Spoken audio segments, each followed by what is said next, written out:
आ रही है। सर ये जरा फरमा दें कि मोहतरम सागदार साहब पाकिस्तान में इस वक्त मौजूद हैं और पाकिस्तान की सूरत हाल जो मुआशी है उसको बड़ी गहरी नजर से वो देख भी रहे थे पहले भी और अब भी देख रहे हैं। पेट्रोल की कीमतों में भी कमी आई है सर, लेकिन उसके साथ साथ सर कुछ ऐसी चीजें हैं जिस पर डिस्कस करना बहुत जरूरी है।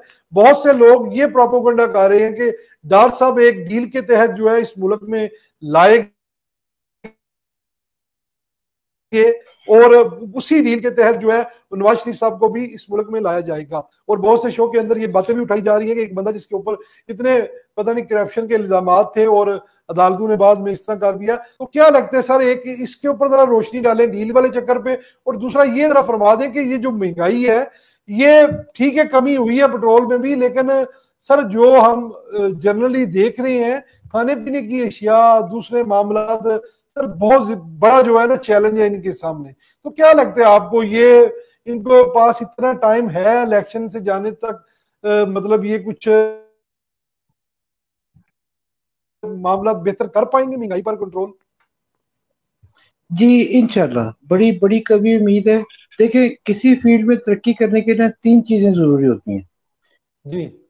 मेहनत, दयानत और स्किल, पेशा वराना महारत। जहाँ पे ये 3 चीजें होती है ना, मेहनत होती है, आदमी अंत तक काम करता है। इसहाक डार 24 घंटे में से 18 घंटे काम करने वाला आदमी है। दयानत, इसहाक डार की दयानत पे कोई कुछ कहता रहे, कोई कल आज मस्जिद उठा के मुझे कह दे, मुझे पता है इसहाक डार बददयानत आदमी नहीं है। इसहाक डार को हमने देखा 98 में देखा, 2008 में देखा, 13 में देखा, अभी हम फिर देख रहे हैं। तो इनकी मेहनत और दयानत की वजह से और इनकी स्किल की वजह से जो आदमी इन 3 चीजों को लेकर चलता है ना, अल्लाह करीम की मदद आ जाती है। अब आप देखें डॉक्टर साहब आए पाकिस्तान में 5 दिन हुए हैं, 5 दिन में उन्होंने 12 जी। रुपए डॉलर को नीचे किया, उससे 1400 अरब हमारे कर्जे कम हो गए। डॉक्टर साहब ने अभी आके कोई मंत्र नहीं पढ़ा, अब मंत्र उनके अभी जेब में पड़े हुए हैं, वो पटारी खोलेंगे अपनी। वो जो बैंक थे जो गड़बड़ कर रहे थे, वो बैंकों को भी होगा तो ये और नीचे आएगा। फिर ये आपको पता होगा कि यूक्रेन के अंदर ना जो मामला एक सौ चल रहे हैं, 3 सूबे उन्होंने हथियार, रशिया कह रहे हैं मेरे हैं, ये कह रहे नहीं मेरे हैं। तो यूक्रेन में बहुत बड़ी हैवी अरबों डॉलर की इंटरनेशनल इन्वेस्टमेंट हुई हुई है।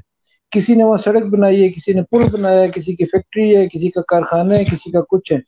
अब वो जो बैरूनी सरमायाकार है वो वहां से अपने एसेट औने पौने बेच के निकल रहे हैं, लेकिन वो जी। औने पौने बेचने के लिए लोकल करेंसी या रशियन रुबेल नहीं ले रहे, वो कह रहे हैं कि हमें डॉलर दो।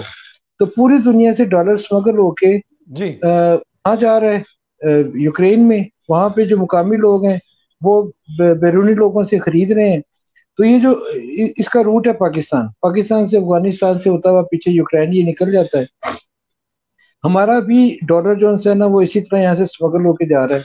आपको याद होगा चंद दिन पहले भी मिफ्ता साहब वजीर खजाना थे, तो डॉलर जी। 240 से गिरता हुआ 195 पे आ गया था ओपन मार्केट में। और डॉलर बेचने वाले लोग घूम रहे थे और लेने वाला कोई नहीं था। मतलब मैं आपको अफसोस से ये मुझे कहना पड़ता है कि इसकी वजह बहुत कम लोगों को पता है। ना आईएमएफ ने फंड दिया था उस वक्त, ना जी। चाइना ने को पैसे दिए थे, ना कहीं और से दिए थे। तो डॉलर टगे टोकरी क्यों हो गया था, इस बात का जवाब मेरे अलावा कोई नहीं देगा। उस वक्त पिशावर में कोर चेंज हुई थी, कमांडर चेंज हुआ था, नया कमांडर आया था, स्मगलिंग का रास्ता उसने आते पहले दिन रोक दिया। जो स्मगलिंग करवा रहा था वहां से उसको हटा दिया था, भावलपुर भेज दिया था, उसका नाम फैज हमीद था। और डॉलर क्योंकि स्मगलिंग बंद हो गई थी, यहाँ पे डॉलर था, डॉलर लोग बेचते फिर रहे थे, लेने वाला कोई नहीं था।